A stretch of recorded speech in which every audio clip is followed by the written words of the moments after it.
자, 우리가 지금 봤던 그 기초 정보 입력에서 지금 여기 보시고 계시는 재무제표의 변동사항 다 수정하라고 문제가 나왔잖아요. 정기분 손익계산서를 검토한 결과 다음과 같은 오류가 발견되었다. 전기분 손익계산서 지금 현재는 여기 그 재무상태표의 계정을 손댄 게 아니라 손익계산서만 지금 변경이 됐었죠.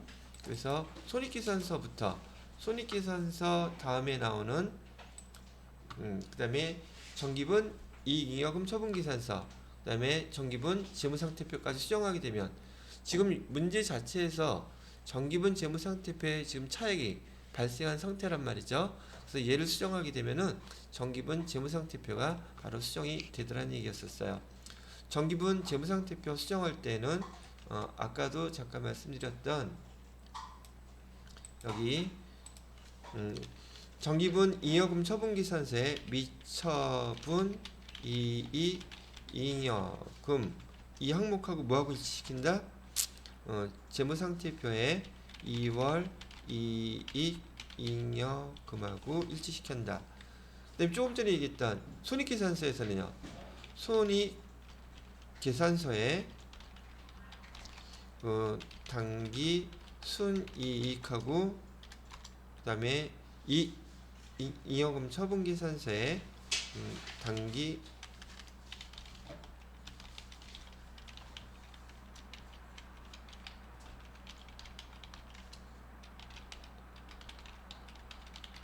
이렇게 두 개 매치시키면 된다 그랬었죠. 이게 가장 기본적인 틀이에요. 근데 지금 난이도가 높다는 것은 어떤 거였었어요? 제조 원가 명세서가 변경이 되게 되면은 당기 제품 제조 원가 얘가 변동이 될 것이고 이 당기 제품 제조 원가를 손익계산서에 뭐하고 매출원가를 클릭해 보시게 되면 거기에 당기 제품 제조 원가 있죠. 그 금액하고 똑같이 일치를 시켜야지만이 된다. 이게 난이도가 제일 높은 거라 그랬었어요. 난이도가 높은 게 아니라 몇 번 더 클릭한다는 얘기죠. 당기 제품 제조 원가 하고 일치를 시키면은 이 문제는 아마 이제 다음 회차 계속 연습해 볼 때 여러분들이 맞추실 수 있다는 얘기죠. 됐어요. 자, 그리고 여러분들은 이제 회계 프로그램 다 저기 켜놨죠? 2번 문제. 2번은 일반전표 입력에서 입력하라고 메뉴를 알려주고 있죠? 일반전표 입력에다가 입력하시고요. 그 다음에 모든 거래는 부가가치세 고려하지 말래요. 자, 밑에 거 한번 읽어보겠습니다. 입력시 유의사항. 일반적인 적요의 입력은 생략하지만 타계정 대체 적요번호 몇 번이었었죠? 8번이었었죠. 타계정 대체가 뭐예요? 타계정 대체란 재고자산이 좀 감소했는데 재고자산이 감소했다면은 원재료가 됐던 또는 제품이 됐던 지금 없어졌는데 걔를 판매한 게 아니라 어떤 걸로 기부금이나 복리후생비나 뭐 여러 가지 이유로 해서 다른 계정으로 바뀌어서 쓰여지는 경우 이걸 타계정 대체라고 한다 그랬었죠. 얘기 안 했어요? 기억해봐요 그러면. 예. 자, 보세요. 보편적으로는 우리가 상품이나 제품은 판매가 되면 우리 회계처리 이렇게 할 거 아니겠어요? 여기 보세요. 판매 시 재고자산의 목적은 뭐죠? 판매가 재고자산의 목적이었었잖아요. 판매가 목적인데 이런 경우 있단 말이죠. 재고자산인 예를 들어서 우리 노트북을 생산하는 회사라고 한다면 재고자산을 거래처에다가 선물로 줄 수 있죠. 그럼 그 계정은 뭐가 돼요? 접대비가 되겠죠. 또 재고자산인 노트북을 갖다가 직원들한테 신입사원들한테 지급을 해줬다면 그럼 복리 후생비가 되겠죠. 그 다음에 자 지금 우리 다른 데다가 기부할 수 있죠. 그러면 뭐가 돼요? 기부금이 되겠죠. 지금 있는 거 우리가 배웠던 것들 하나씩 다 써보는 거예요. 그 다음에 또 뭐가 있을까? 지난번에 우리 재고자산에서 기말에 평가할 때 수량에 대한 차이가 있을 수 있다 그랬었죠. 그렇죠. 잘하네. 재고자산, 감모, 손실 이 규정이 있죠. 그죠? 자, 등등 이제 여러 가지가 계속 나오게 될 텐데 지금 재고자산이 판매가 됐다 그러면 우린 보편적으로 대변에다가 여기 뭐라고 쓰냐면 만약에 상품을 줬다 그러면 상품이 얼마가 이렇게 쓰여지겠죠. 그리고 상품이 대부분은 여기 원래대로 한다면 매출원가로 쓰여져야 된단 말이죠. 재고자산이 다 없어졌는데 그게 어디 갔어? 판매됐으니까. 그래서 지난번에 제가 우리 재고자산 설명할 때 까먹지 않았다면 제가 이렇게 상품 계정 그려놓고서 상품 계정을 그려놓고서 다 아는 것처럼 금액을 또 해야지 이해가 좀 파닥 들겠죠? 자, 기초재고 100이라고 그랬었고요. 단기에 매입한 거 900. 그 다음에 여기 기말재고가 200이라면 매출원가는 얼마겠습니까? 매출원가는 800이라는 거 다 아시죠? 그럼 매출원가 이 800에 대한 분기 처리 어떻게 합니까? 라고 물어본 적 있어요? 없어요? 지금 물어볼게요. 자, 지금 여기 위에다가 다시 한번 이렇게 써놓을까요? 얘가 지금 매출원가죠? 매출원가 800원 이렇게 써있는 거라고 보시고요. 지금 얘는 지금 총계정원장이라는 거 아시겠죠? 그죠? 총계정원장이라는 걸 아신다면은 이렇게 지워놓고요. 지금 얘를 갖다가 어떤가요? 지금 여기 상품 계정에 매출원가가 이렇게 기록되어 있는 거죠.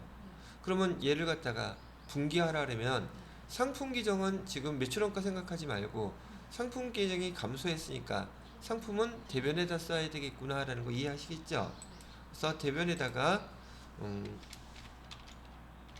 상품 이렇게 써야 돼요. 그죠? 왜? 이 창고에 없잖아요. 그래서 우린 다 팔린 거로 본다 이렇게 얘기했던 거 아니에요? 팔린 거의 계정은 뭐예요? 매출원가잖아요. 그러면 차변에는 뭐라고 써야 돼요? 차변에다가는 우리 회계 원리에서 배웠던 것처럼 요 계정 앞에 거는 앞에 계정이라 그랬잖아요. 기억나요? 요 앞에 써 있는 거는 상대편 계정이라면서요. 그러면 차변에 뭐가 되는 거예요? 매출 원가가 되는 거죠. 매출 원가 얼마? 매출 원가는 비용 계정이잖아요. 이렇게 돼야 되는 거예요. 그래서 여기 상품 계정에 대해서 매출 원가를 갖다가 회계 처리해 보세요. 그러면은 상품은 감소했죠. 즉 다 팔렸다는 뜻이에요. 팔린 것만큼 비용 처리해 주라 그랬잖아요. 그 비용의 이름이 뭐예요? 매출 원가란 말이에요. 이렇게 상품이 됐던 우리가 배웠던 지금 여기는 회계 1급에서는 상품을 다루지 않고 제조업이라 그랬으니까 제품을 다루겠죠. 그럼 여기도 마찬가지로 매출원가 감소했다면 재고자산의 목적이 판매였었으니까 이렇게 처리되는 게 대부분 보편적이란 말이죠. 그런데 지금 얘는 상품이 됐던 제품이 됐던 이렇게 감소를 했는데요. 감소를 했는데 좀 차변이 매출원가예요? 접대비예요? 여기는 폭류생비, 여기는 그렇죠?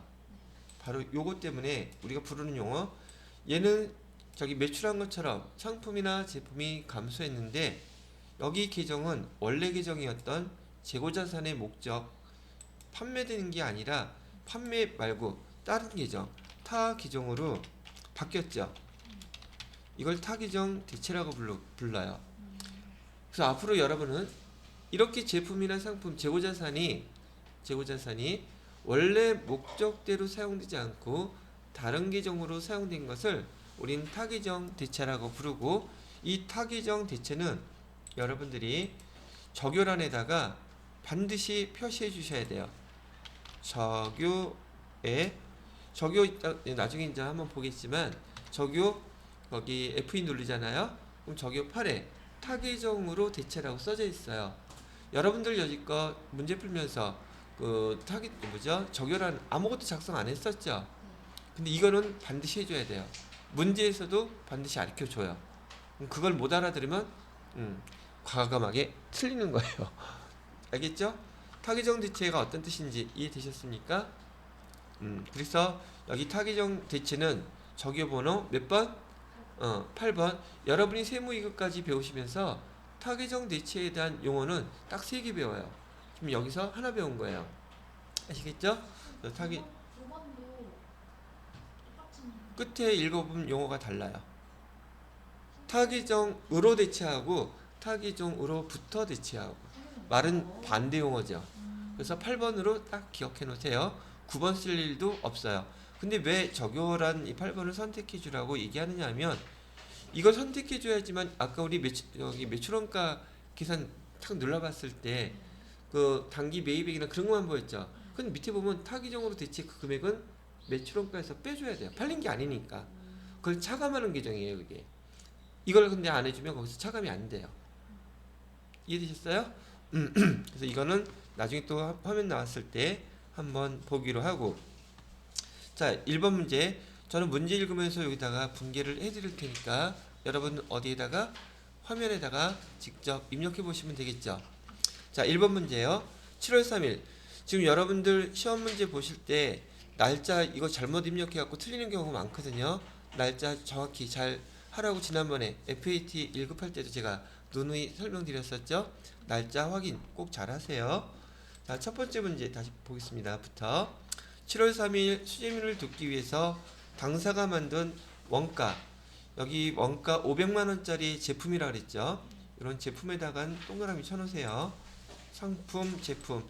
지금 우리 여기 전산회계 1급은 제조업을 갖다 하기 때문에 제품인지 상품인지 본사인지 공장인지 이거 잘 구분하셔야 돼요.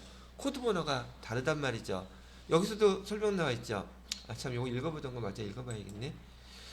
그 다음에 채권, 채무관계, 거래, 반드시 거래처 입력하라고 나와 있죠. 뭐하고 뭐만? 채권하고 채무만 나와 있죠. 오케이?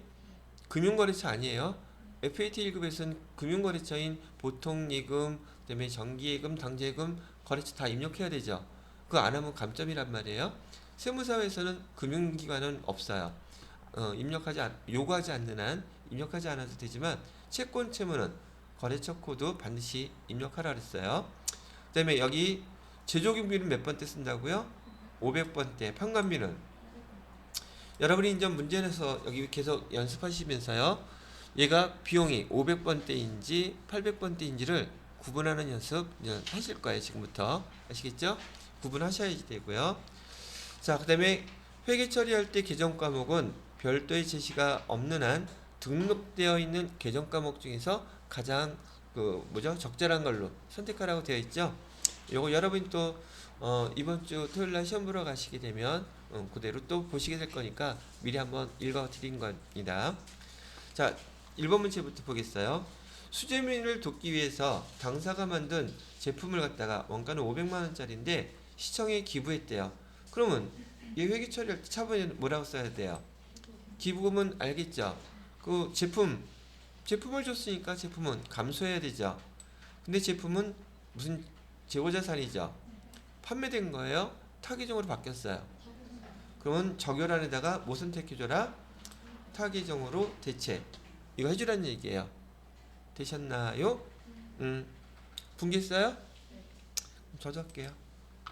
일반 전표 입력해서 날짜는 7월 3일. 저는 하나씩만 입력할게요. 차변에 기부금이었었죠. 기부금 선택하시고요. 아, 기부금은 비용이죠. 판관비예요? 영업 외예요? 우리 매일매일 기부하지 않죠? 영업과 관련이 없는 거예요. 금액은 500만 원. 그다음에 대변에다가는 제품이라 그랬었죠? 제품이 몇 번이지? 150번? 기정들 가능하면 외우세요.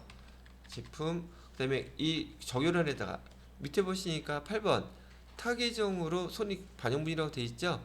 으로 하고 에서 하고는 정반대되는 개념이에요. 그래서 8번 이렇게 눌러주시고 엔터 치면 반드시 이렇게 입력해 주셔야 한다는 얘기입니다.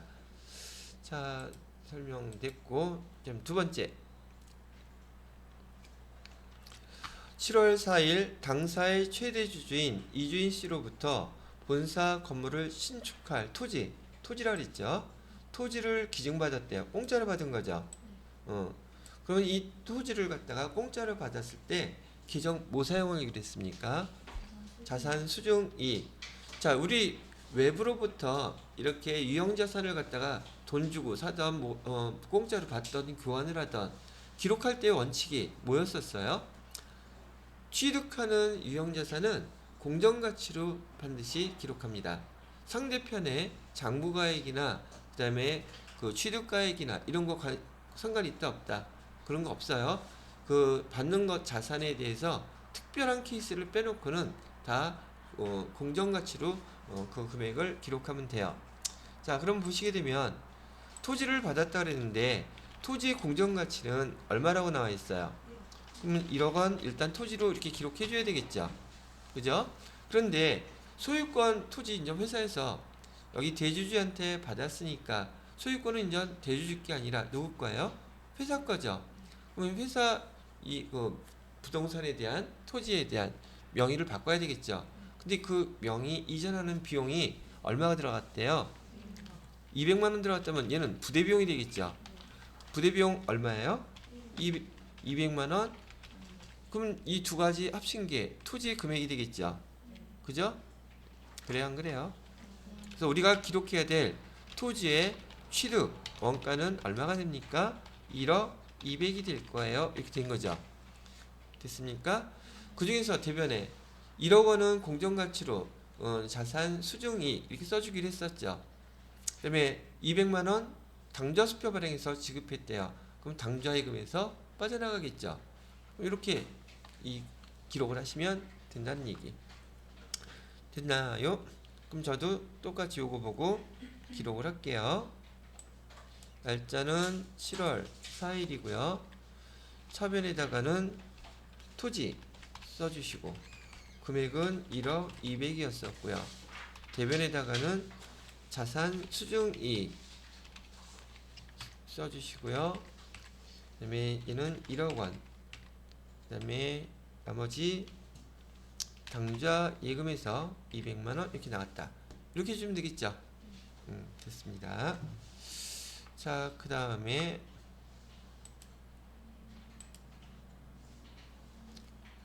7월 5일 거래 보겠습니다. 7월 5일 거래. 당사는 임직원의 안정적인 퇴직금 지급을 위해서 국민은행에 확정기여형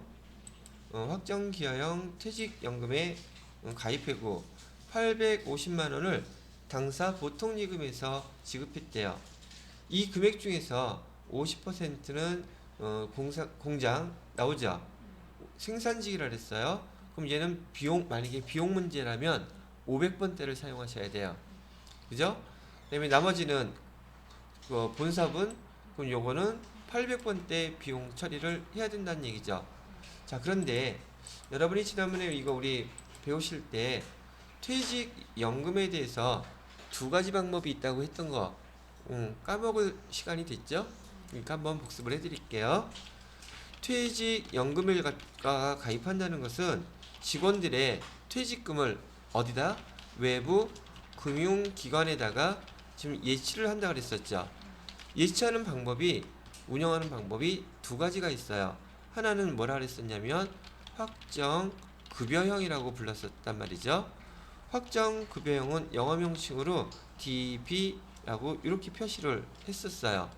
DB는 여러분이 영어를 알 필요는 없죠.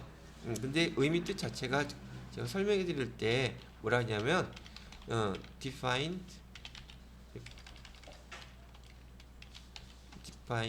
benefit 이라고 이렇게 요거 약자라고 해드렸었죠. 확정급여형. 자, 요것도 확정급여형은 지금 외부 금융기관에다가 예치금으로 직원들의 퇴직금을 예치할 때 얘를 갖다가 자산 취급한다 그랬어요. 그죠? 자산 취급하는데 자산 취급하는 명칭의 이름은 뭐였었느냐 하면 차변에 여러분들한테 대부분 이게 시험 문제예요. 회계 1급에서는 왜 이래? 퇴직연금 운용 자산이라고 했었죠. 퇴직연금 운용 자산이라고 이렇게 회사가 자산 처리하는 이유는 외부 금융기관에다가 퇴직금을 갖다가 예치하면서 그 자금에 대한 운용 지시를 누가 하기 때문에 회사가 하기 때문에 자산 처리를 하는 거예요. 이해하시겠어요? 그래서 여기 금액에 대해서 800 만약에 문제가 확정 급여형으로 회계 처리하라 그랬다면 생산직이 됐던 사무직이 됐던 회사는 비용 처리하지 않고 자산 처리하기 때문에 그냥 무조건 다 850만 원 이렇게 써버려도 된다는 얘기죠. 그 다음에 대변에다가는 보통 예금 500만 원 이렇게 되겠죠. 됐나요? 자, 근데 지금 여기 시험 문제에서는 좀 높게 나왔어요. 확정 기여형이라고 나와 있고 확정 기여형은 영어로 DC형이라고 그랬었죠. DC형은 뭐의 약자예요? 이건 defined 얘는 contribution 이렇게 요거의 약자예요. 그러면 확정 기여형인 경우에는 여기 외부 금융기관에다가 퇴직연금 직원들의 퇴직금을 갖다가 예치하긴 하는데 이거는 자금의 운용 지시를 회사는 전혀 신경 쓰지 않고요.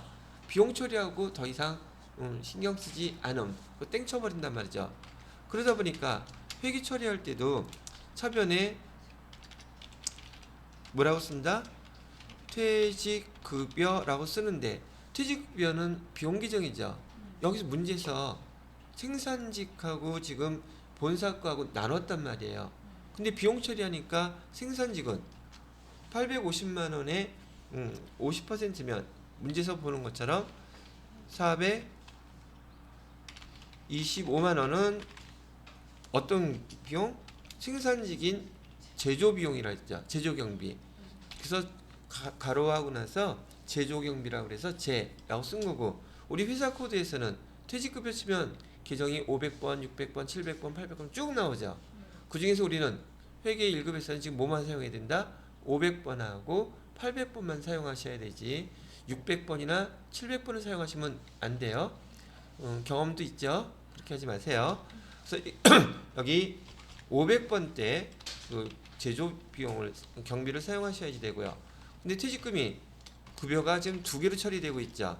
그래서 또 퇴직 급여하고 똑같은 금액으로 425만 원 이렇게 해주시고 얘는 뭐라고 되어 있어요? 판이라고 되어 있죠. 판관비는 계정 코드 번호가 몇 번대? 800번대 계정을 사용해 주셔야 됩니다. 라고 얘기를 하는 거예요. 자, 대변에다가는 지금 이 850만 원을 보통예금에서 지금 이체했다고 했었죠. 850만 원 이렇게 하게 되면 여기서 원하는 답을 여러분이 다 쓰신 거란 얘기죠. 이해되셨어요? 오케이? 그럼 저도 똑같이 또 지워도 되죠? 이거? 네. 500만 원이 아니라 맞음. 850만 원이죠? 아무도 얘기 안 하는 줄 알았더니 지수씨가 얘기해 주네. 850만 원 이렇게 해야 되겠죠? 훌륭하셨음. 얘는 틀렸음. 500만 원이 아니라 850만 원. 자, 그러면 저도 얘를 똑같이 한번 여기다 입력을 해 볼게요. 날짜 며칠이라 그랬죠? 7월 5일. 차변에 퇴직급여 제조원가로 해서 425만 원. 그 다음에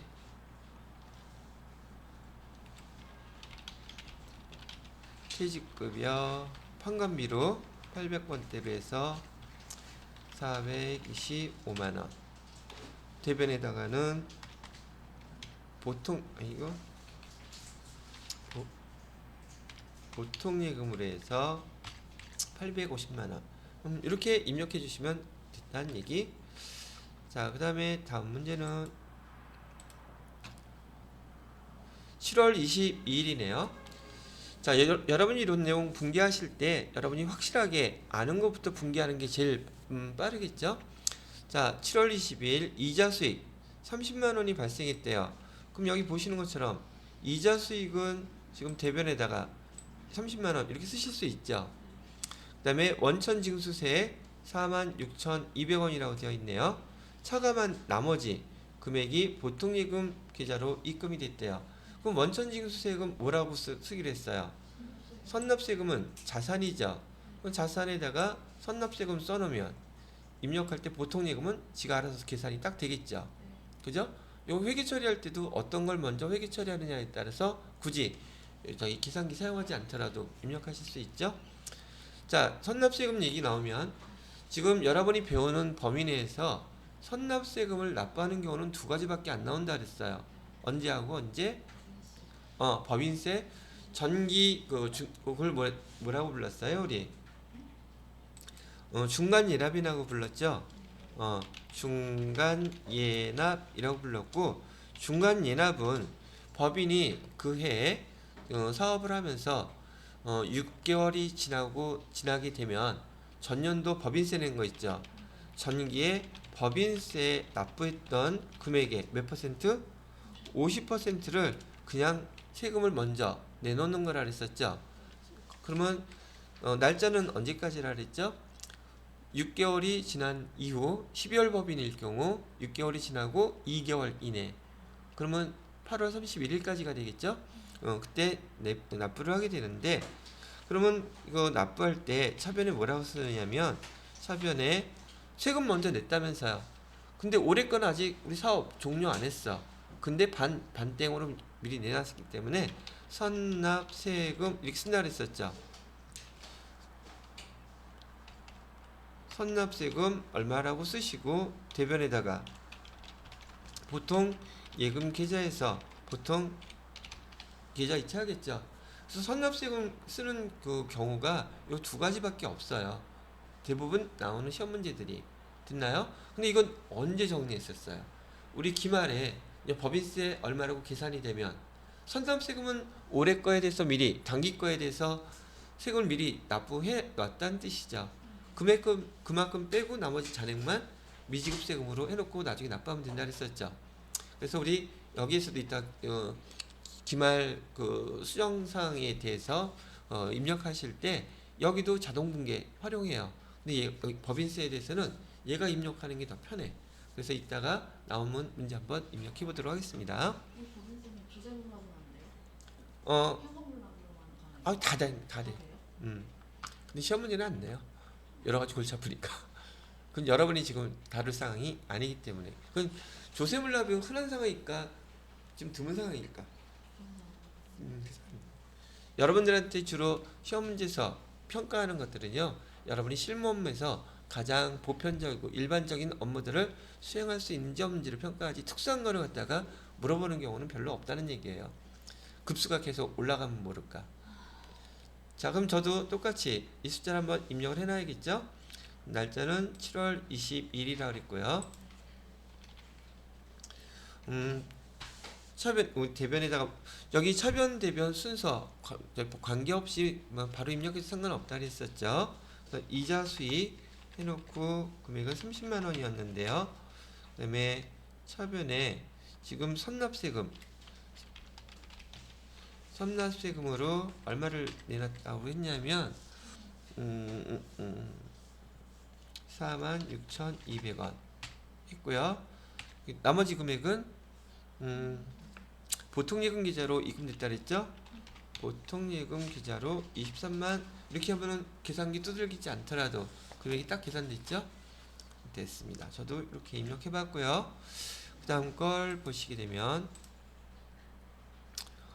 5번 문제네요. 9월 28일 매출거래처인 대한유통의 외상매출금 2,500만 원에 대해서 약소거음 배서양도. 여기 약소거음을 배서양도 받았다면 거래처가 발행한 게 아니라 받을 게 있긴 했지만 약소거음을 받기는 했지만 거래처 이름이 아니라 이 거래처 또한 다른 데서 받아 놓았던 걸 우리한테 배서해서 양도했다는 뜻이죠. 그러다 보니까 외상 매출금 외상 매출금을 받긴 받았는데 그 어음의 거래처가 지금 어음을 발행한 거래처, 어음을 지급한 거래처 다르죠. 그 거래처가 다른 걸 주의하셔야 된다는 얘기예요. 자, 한번 보시겠습니다. 지금 우리가 매출 거래처는 대한유통이죠. 근데 그 어음을 발행한 저기 거래처는 어디예요? 다르죠. 요거 그래서 분개할 때 우리 지금 1,000만원짜리 어음 받았죠. 그러니까 차변에 받을 어음 1,000만원 써주고 거래처는 어디여야 돼요? 대한유통 쓰면 안 된다는 얘기예요. 되셨죠? 그 다음에 외상매출금은 총 얼마 거예요? 2,500만원 지금 갚았죠? 거래처가 어디예요? 이 대한유통하고 지금 어음을 발행했던 민국상사하고 지금 다르죠? 이거를 주의하세요. 뭐가 나오면 배서양도란 말 나오면은 거래처가 두 군데가 등장해요. 이렇게 아시겠죠? 나머지는 보통예금으로 받았다고 하니까 차변의 보통예금 1,500만원 해주면 되겠죠? 자, 그러면 저도 똑같이 요거를 갖다가 분개를 해보겠습니다. 날짜는 이제 9월달로 아예 바뀌네요. 9월 28일로 해주시고요. 차변에 지금 받으러움이었었죠. 받으러움은 거래처가 민국상사. 금액은 1,000만원짜리였고요. 그 다음에 나머지 1,500만원은 보통예금으로 들어왔대요. 그 다음에 대변으로는 외상매출금을 갚았으니까 어디가? 대한유통이. 자, 그래서 저도 이렇게 따라서 한번 입력을 해봤습니다. 자, 그 다음에 문제는 몇 번인가요?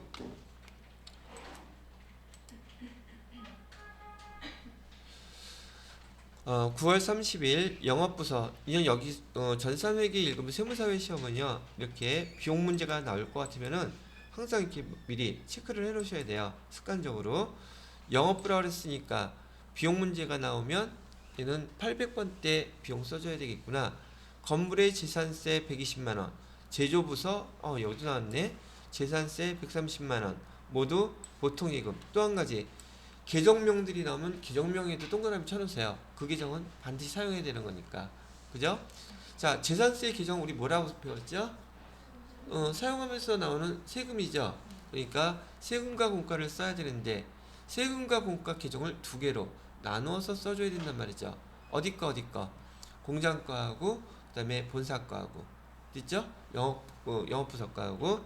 그래서 얘도 세금과 공과 금액만 나눠주면 되는 문제이기 때문에 이렇게 500번, 800번 이렇게 구분하는 거 여러분이 잘 연습을 해 놓으셔야 된다는 얘기죠. 자, 저도 그러면 똑같이 문제 입력을 해볼게요. 별다른 건 없으니까요. 날짜는 9월 30일이고요. 차변에 지금 세금과 공과 500번대죠. 517번이네요. 금액은 130만원이라고 알려줬고요. 그 다음에 또 똑같이 세금과 공과인데 세금과 공과인데 얘는 영업부서 거니까 800번대로 120만원 이렇게 해주시면 될 거고요. 그 다음에 얘는 보통예금에서 다 이체를 했대네요. 250만원 끝났죠? 자, 이렇게 해서 6번 문제까지는 풀어봤고요. 그 다음에 다음 파트는 뭔가요? 이 부가가치세와 관련되어 있는 메인 매출 전표에서 입력해보라는 문제네요. 그럼 여기 일반 전표 입력 문제는 6문제로 끝. 됐죠?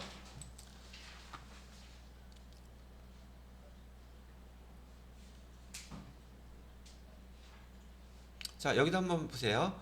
문제 3번에 이 메인 매출 전표에다가 입력하는 자료들 주어질 줄 텐데 입력 시 유의사항 타계정 대체는 아까 얘기했었죠. 적용에 대해서 다른 것들은 기록하지 않아도 돼요.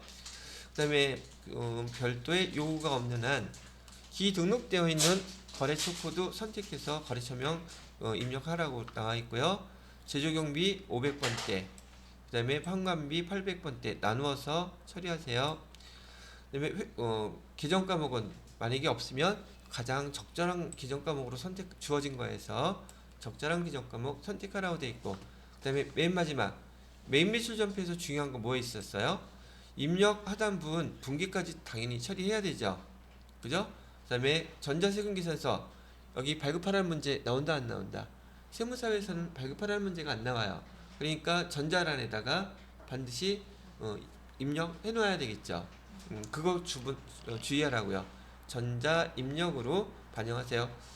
근데 전자자가 들어간 것만 해야 되지 전자자 안 들어간 거는 안 돼요. 그건 똑같아요.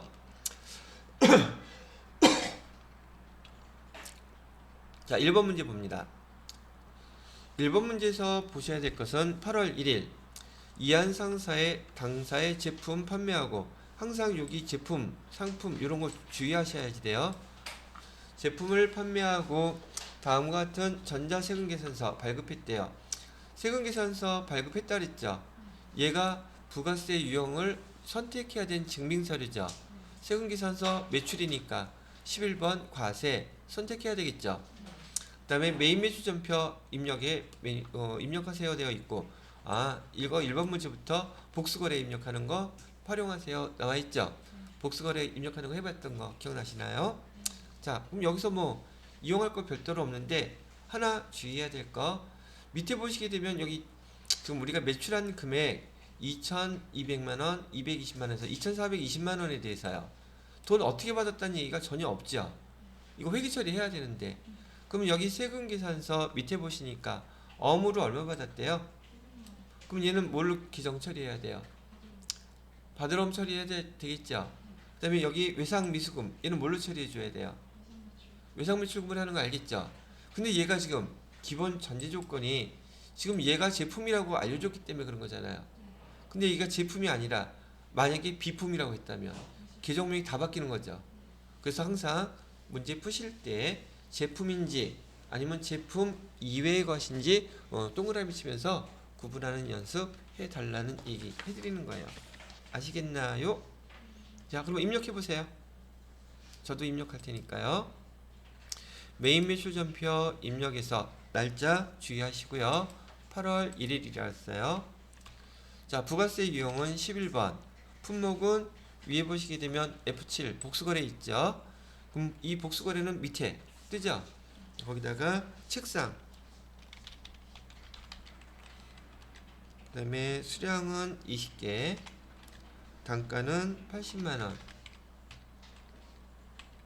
두 번째는 의자. 수량은 100개. 단가는 6만원. 다 입력됐죠? 그렇게 하고요. 그러면 공급가액하고 부가세 다 입력이 됐고, 위에 복수라고 해서 복수거래 입력된 거 표시가 되어 있죠? 그 다음에 공급처는 어딘가 봤더니 이한상사요. 이한상사 선택해 주시고요. 얘는 발행했으니까 전자입력으로 여라고 해놓고요. 금액은 지금 두 개로 나눠져 있죠. 전체가 다 현금거래도 아니고 외상거래도 아니고 카드거래도 아니니까 뭘로 해야 되겠어요? 혼합분계. 혼합분계 누르게 되면 무조건 밑에 분계 완성시켜야 된다 그랬었죠. 자, 그래서 이렇게 됐고, 차변으로 지금 어음을 받았다고 그랬으니까 받으러 해주시고요. 금액은 800만원이었죠.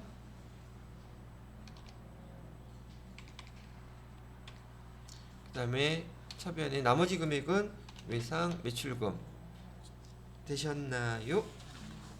이렇게 해서 저도 한번 다 입력해봤네요. 가장 일반적인 그런 매출이죠. 특별한 게 없는 상황이니까요. 자, 그 다음에 2번 문제를 보시게 되면 8월 6일이네요. 자, 원재료라고 그랬는데 제품이라고 나오는 뜻이나 원재료 나오면 대부분은 매입에 해당되는 게 많단 말이죠. 근데 모르니까 일단은 원재료에다가도 동그라미 꼭 항상 이렇게 체크를 해놓으세요. 매입 거래처인 흥민의 체육대회, 원재료를 구입한 건 아니네요. 매입 거래처라고 했으니까 체육대회에 증정할 물품을 상패닷컴에서 상호 이따가 써야 되겠죠. 상패닷컴에서 110만원 부가가치세가 포함되어 있대요. 구입하고 전자 세금계산서 수취에 따르죠. 증빙서류는 뭐예요? 전자 세금계산서. 매입에서 전자 세금계산서, 세금계산서 받으면 우리는 51번인가 54번인가 판단해야 된다 그랬었죠. 그러면 거래처에다가 증정한다면 얘는 뭐에 해당되죠? 접대비에 해당되죠. 얘 불공사항이구나 아실 수 있겠죠. 그래서 얘 불공이라고 부가세 유형 선택해 주셔야 되고요. 대금은 전액 보통예금, 보통예금이라는 기정 사용하셔야 되죠. 자, 그럼 저도 똑같이 여기 증빙서류 설명한 거에 대한 100만원, 10만원 되겠죠. 자료 입력을 해볼게요. 날짜는 8월 6일 거래고요. 지금 얘 불공이죠. 그럼 부가세 유형은 54번 불공 선택하셔야 되고요. 품목은 뭐라 그랬어요? 그냥 물품이라 그랬죠. 그냥 증정 물품, 그냥 물품 쓰세요. 아무거나.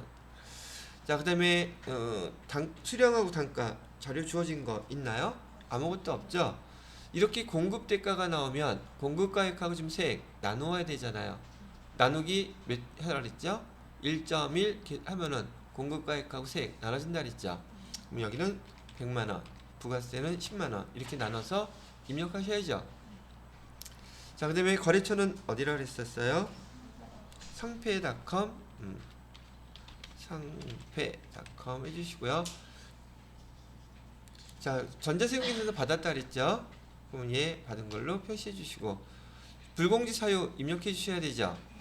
불공지 사유는 F2 눌러서 4번 접대비 있죠.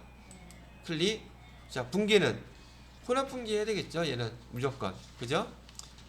혼합분계 눌러보시고 여기 원재료를 뭘로 바꿔주시면 돼요? 접대비. 근데 500번, 800번 잘 봐야 돼요. 원재료 거래처라고 그러면 이거 500번 제조와 관련된 거예요. 그래서 접대비 이렇게 하더라도 원재료는 500번대를 저기 접대비로 선택해 주셔야 됩니다. 되셨나요? 여기 지금 부가세 대급금 나타나 있어요? 안 나타나 있어요? 안 나타나 있죠? 불공사항은 매입세 공제 안 해주니까 다 합쳐야 되죠. 그 다음에 대변에 이거에 대한 대가는 어떻게 치료할게요? 보통예금으로 다 처리했다 그랬죠? 보통예금에서 다 이체했습니다. 그랬으니까 이렇게 불공해서 입력해 주시면 된다는 얘기예요. 되셨나요? 자, 여기까지 하고요. 점심 식사하시고 나서 요 다음 문제부터 바로 또 연습을 해드리도록 하겠습니다. 그러면 저는